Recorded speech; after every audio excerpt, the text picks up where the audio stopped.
This past Thursday, I got on a Zoom call, and I wanted y'all to experience the Zoom call as well because I thought this would be a good little commercial break within the message. And so I did a Zoom call with two dads in our church. There were two dads that did dad jokes earlier when we had the intro of the message. But I wanted to get on a Zoom call with them this past Thursday, and I wanted you just not to hear from me, but what encourages you as a dad? And let them speak so that we could listen and hear what encourages them and refreshes them as a dad. So let's watch just a couple minutes of this Zoom call. Hey guys, it's so good to be with y'all. Kason and Marvin, we're right here in the middle of the message. It's Father's Day, and we just want to ask you a couple questions to get some thoughts from a dad. And you're both such great dads and good friends and so faithful in our church. So I just want to ask you, as I'm getting into this point, about what refreshes you as a dad, what encourages you as a dad. Kason, why don't you tell us how many kids you have, their ages, a little bit about you as a dad, and then what refreshes you, so that we can hear some wisdom from your heart. That's great. Thanks, Pastor. Great question. So Allison and I are blessed to have 4 girls. Madeline's 9, Clara is 6. We've got a spunky 3-year-old named Abby Ruth, and then a 2-year-old right behind her, Eleanor, just had a birthday in June.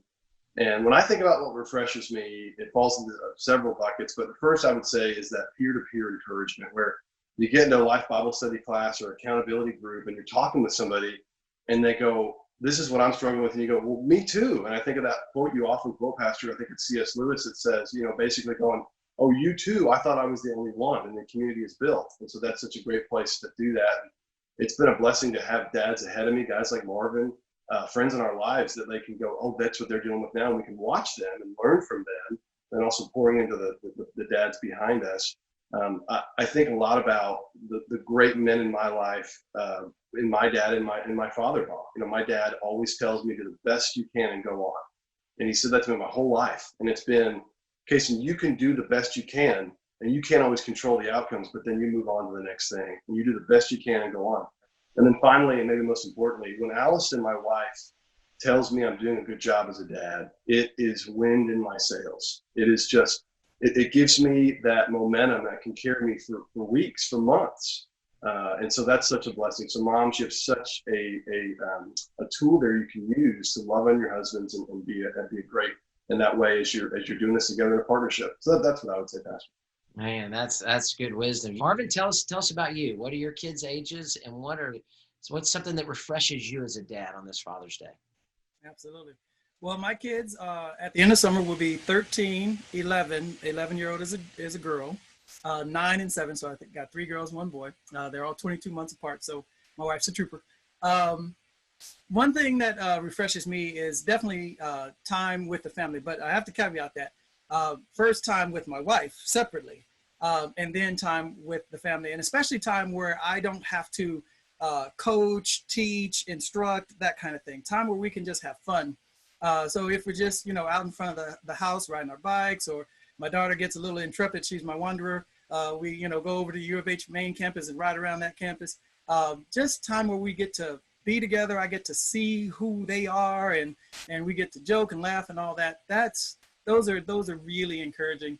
There's so much that's coming at our kids, so much you're trying to protect them from, and as well as, prepare them for that. Just affirmation from, those especially more senior, but anybody who's saying, you know what, I really like, what you're doing and what I see you're doing as a dad. That really, really helps. So I'd say that's what encourages me. Good, man. Well, that's great. Well, you are both wonderful fathers. I know you both very well, and thanks for that wisdom. And happy Father's Day to you. So just appreciate y'all, and have a great Father's Day. And just be encouraged. God's using you to do a great job with your children, which is wonderful. So good to hear those things of encouragement. The wife encouraging the father, the kids encouraging the father, a peer encouraging the father to be able to just give those words, those apples that are settings of gold set into silver, the right word at the right time. We also heard that Marvin said, and Kason said as well, a fun time together. What's refreshing to a dad is just being able to have a good time with your family. Not just leading, not just disciplining, not just providing, but just having fun, going on a vacation. This summer, I hope you get away a little bit, get to do something fun together, even if it's in town. I think about all the fun times I've had with my kids. For whatever reason, it seems like the place that I've always been playing with my kids has always had tan carpet, right? It's been the Texas tan carpet. And I have spent so many hours playing on tan carpet.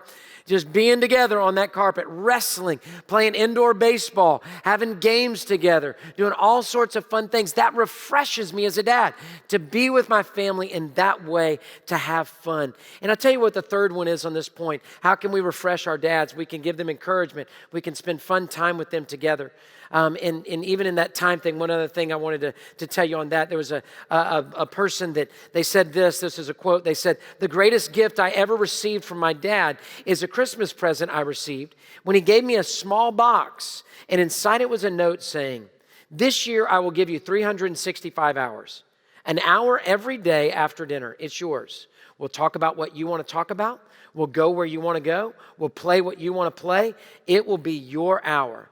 And the person said, not only did my dad keep this promise, but every year he renewed it. And it is the greatest gift I've ever had in my life. I am the result of his time.